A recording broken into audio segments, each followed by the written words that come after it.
رکوع کے بعد قومے کی دعائیں۔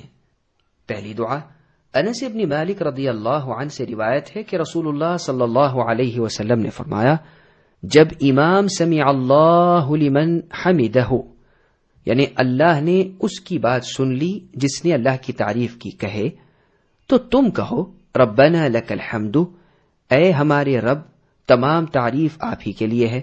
دیکھیے صحیح بخاری حدیث رقم 679 اور سنن ابن ماجہ حدیث رقم 876۔ رکوع سے سر اٹھانے کے بعد کی دوسری دعا۔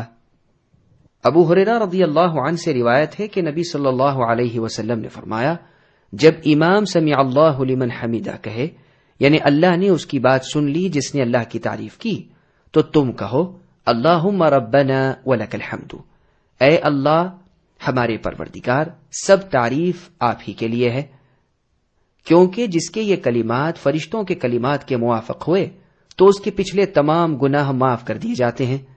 دیکھیے صحیح بخاری حدیث نمبر 796 اور صحیح مسلم حدیث نمبر 409۔ رکوع سے سر اٹھانے کے بعد کی تیسری دعا۔